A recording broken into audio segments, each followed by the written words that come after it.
کہانی کی شروعات میں ہمیں شون این دیتا ہے جو ایک سیٹلائٹ فیسلٹی میں داخل ہو چکا تھا، جس کی وجہ سے پولیس اس کا پیچھا کر رہی ہوتی ہے۔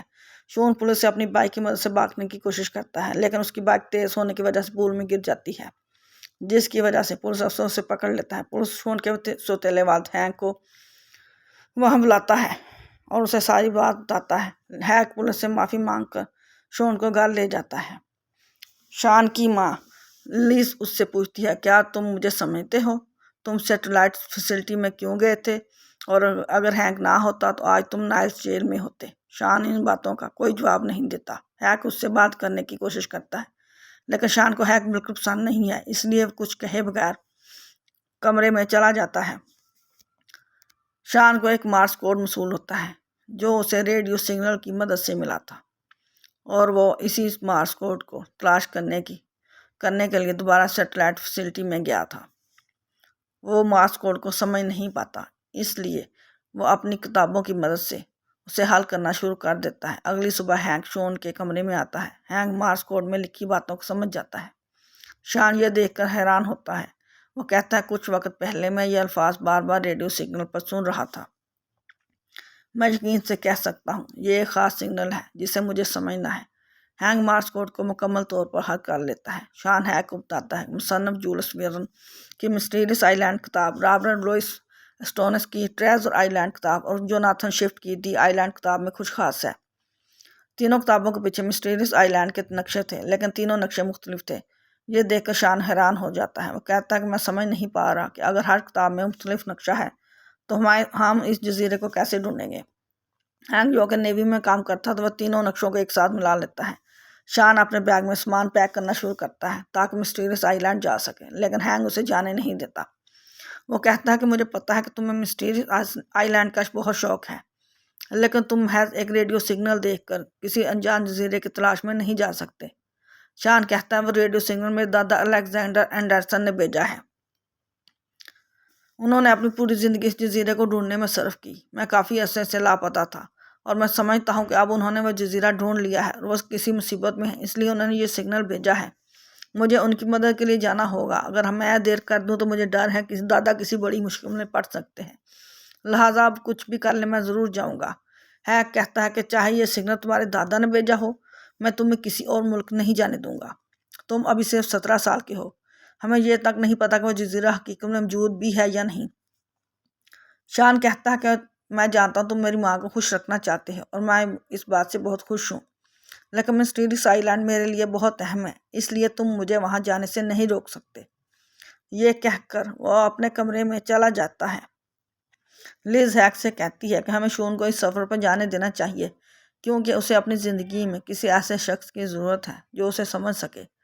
میں نے پہلی بار اپنی زندگی میں شون کے ساتھ اتنا وقت گزارا، لیکن پھر بھی اسے میں پسند نہیں آیا۔ تم فکر نہ کرو، میں شون کے ساتھ پلاؤ جانے پر خوش ہوں۔ ہم دونوں جانتے ہیں وہاں کوئی مسٹیریس آئی لینڈ نہیں ہے، اور جب شون کو یہ بات پتہ چلے گی تو وہ افسردہ ہو کر گھر واپس آ جائے گا۔ لیز کے ماننے پر ہینک شون کے ساتھ پلاؤ چلا جاتا ہے۔ شون مسٹیریس آئی لینڈ کا نقشہ ایک ٹورسٹ گائیڈ کو دکھاتا ہے اور وہاں جانے کی بات کرتا ہے، لیکن گائیڈ انکار کر دیتا ہے۔ وہ کہتا ہے کہ وہاں کوئی جزیرہ نہیں ہے، وہاں ہمیشہ طوفان رہتا ہے، کئی کشتیاں وہاں ڈوب چکی ہیں۔ شون کہتا ہے کہ اگر تم ہمیں وہاں لے جاؤ گے تو میں تمہیں $1000 دوں گا، لیکن پھر بھی گائیڈ انکار کر دیتا ہے۔ ایک اور ٹورسٹ گائیڈ گاباتو جب $1000 کی بات سنتا ہے تو شون کے پاس آ کر اسے جزیرے لے جانے پر راضی ہو جاتا ہے۔ گاباتو انہیں اپنے ہیلی کاپٹر پر لے جاتا ہے، جسے دیکھ کر دونوں گھبرا جاتے ہیں کیونکہ ہیلی کاپٹر بہت خراب حالت میں ہوتا ہے۔ ہینک شون کو ہیلی کاپٹر میں جانے سے منع کرتا ہے، لیکن جب شون کلانی کو دیکھتا ہے تو اسے پسند کر لیتا ہے اور وہی ہیلی کاپٹر میں جانے کی ضد کرتا ہے، لیکن جب کلانی مسٹیریس آئی لینڈ کا نقشہ دیکھتی ہے تو وہ انکار کر دیتی ہے کہ وہ وہاں نہیں جائے گی۔ گاباتو اسے سمجھاتا ہے اگر ہم دونوں کو لے جائیں تو وہ ہمیں $1000 دیں گے جس سے تم کالج جا سکتی ہو۔ کلانی ہینک سے کہتی ہے کہ وہ جگہ سمندر کی سب سے خطرناک جگہ ہے، اس لیے ہم تمہیں $3000 لیں گے۔ ہینک جانا نہیں چاہتا، لیکن شون کی ضد دیکھ کر وہ بڑا مشکل مان جاتا ہے۔ چاروں ہیلی کاپٹر میں بیٹھ کر مسٹیریس آئی لینڈ کی طرف روانہ ہو جاتے ہیں۔ کچھ وقت بعد وہ جزیرے کی لوکیشن کے قریب پہنچ جاتے ہیں، لیکن وہاں طوفان آ چکا ہوتا ہے۔ گاباتو ہیلی کاپٹر کو طوفان کے اندر لے جاتا ہے۔ طوفان کی دوسری طرف سطح سمندر کم ہوتی ہے، جسے دیکھ کر ہینگ اور سب لوگ گھبرا جاتے ہیں، لیکن شون پھر بھی آگے جانے کو کہتا ہے۔ وہ کہتا ہے کہ کتاب کے مطابق ہمیں طوفان کے اندر جانا ہوگا اور ہم جزیرے تک پہنچ جائیں گے۔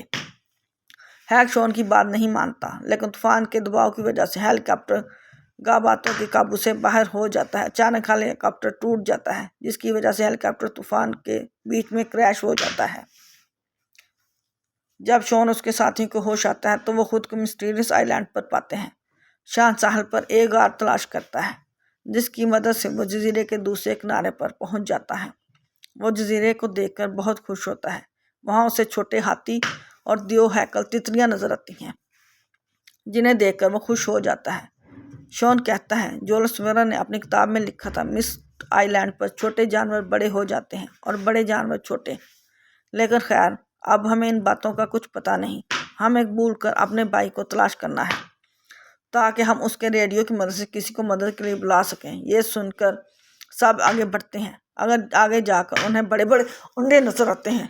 ان کے پاس ایک چھپکلی سو رہی ہوتی ہے، جسے دیکھ کر وہ آہستہ آہستہ چلنے لگتے ہیں، لیکن جب ایک انڈا ٹوٹتا ہے تو گاباتو اس میں گر جاتا ہے، جس سے چھپکلی جاگ جاتی ہے اور ان پر حملہ کر دیتی ہے۔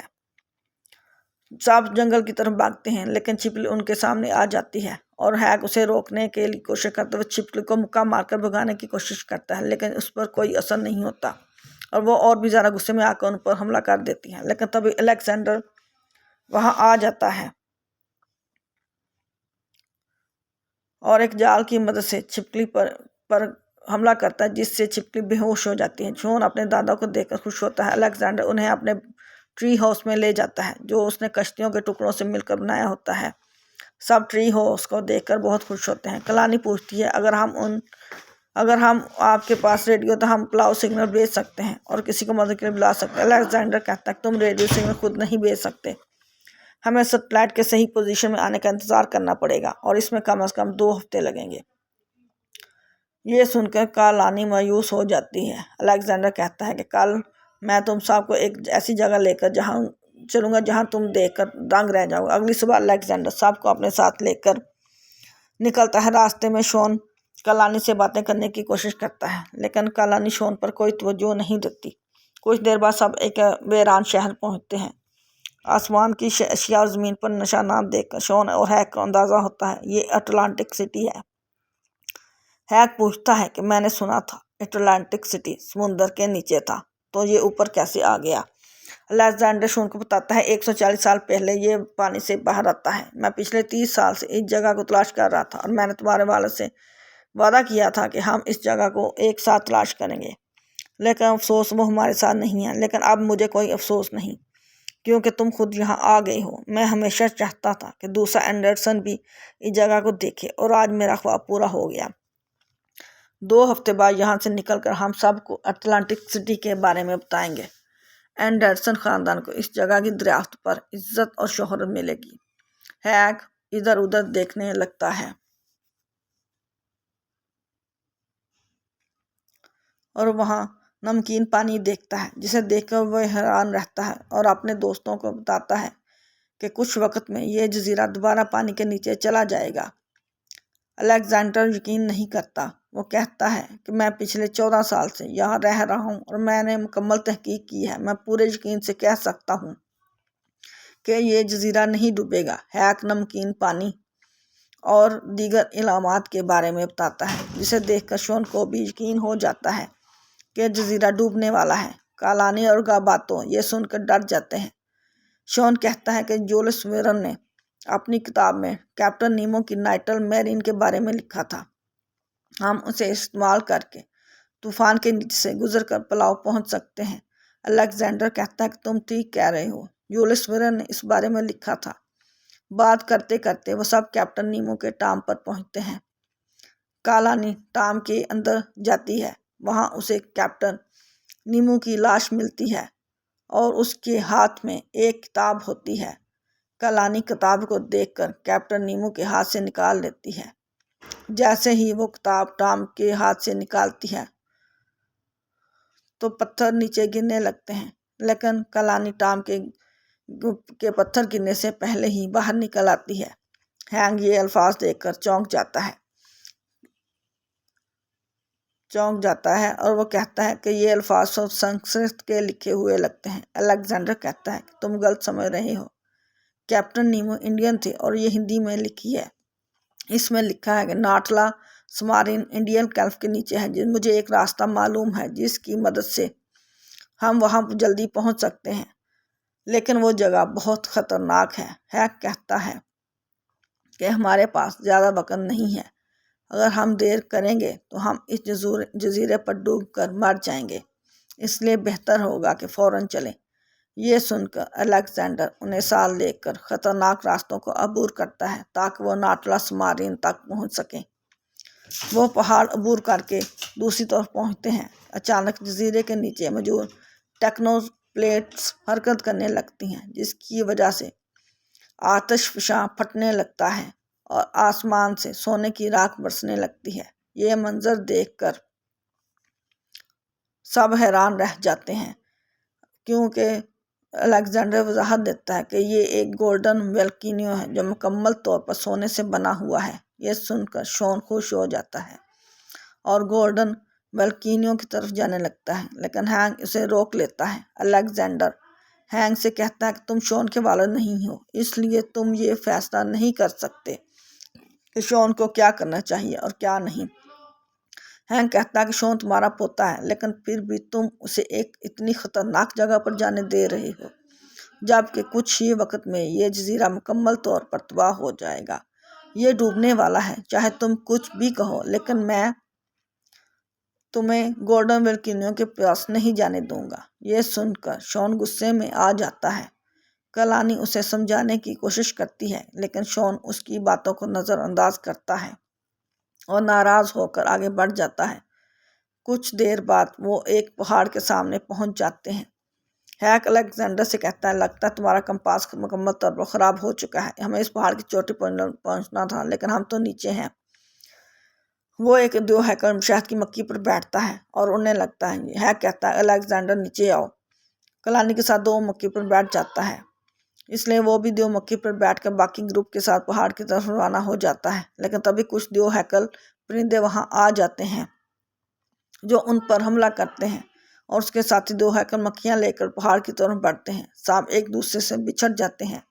ہیک اور الیگزینڈر جلدی سے بیج کو قریب لاتے ہیں اور سامنے سے شکار کرتے ہیں، جس سے دونوں پرندے آپس میں ٹکرا کر بے ہوش ہو جاتے ہیں۔ کلانی پرندے سے بچتے ہوئے بیج سے نیچے گر جاتی ہے، لیکن شون اسے پکڑ لیتا ہے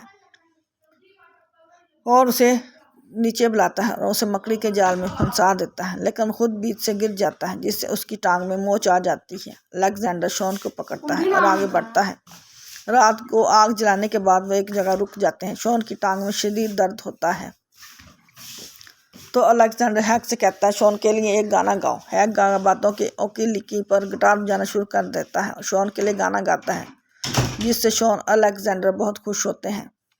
الیگزینڈر پوچھتا ہے کہ تم نے گٹار بجانا اتنا اچھا کہاں سے سیکھا؟ ہیک کہتا ہے کہ جب میں چھوٹا تھا میرے والد میرے لیے گاتے اور گٹار بجاتے تھے اور انہوں نے ہی مجھے گٹار بجانا سکھایا۔ الیگزینڈر کہتا ہے تمہاری باتیں سن کر لگتا ہے تمہارے والد بہت اچھے انسان ہوں گے۔ جب ہم اس جزیرے سے نکلیں گے تو میں ضرور ان کے ساتھ بیٹھ کر ایک مشروب پیوں گا۔ ہیک کہتا ہے افسوس کہ تم ان کے ساتھ مشروب نہیں پی سکو گے۔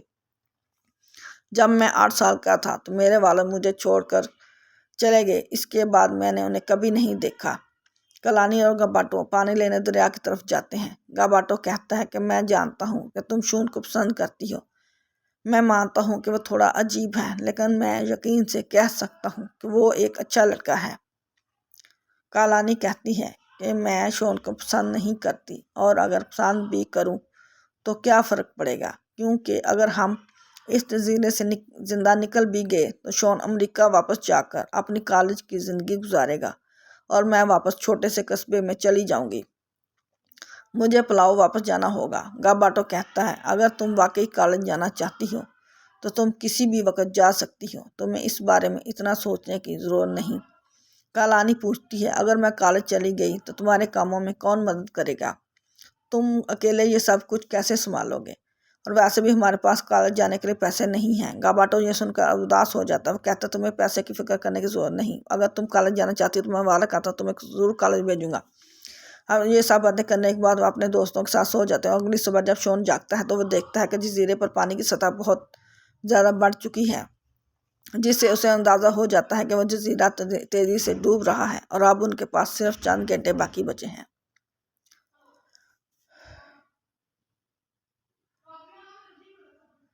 گاباٹو وہاں نہیں ہوتا۔ کلانی سمجھ جاتی ہے کہ وہ گولڈن ویلکنیو پر گولڈ لینے گیا ہوگا، کیونکہ اس نے کلانی سے وعدہ کیا تھا کہ وہ اسے کالج بھیجے گا۔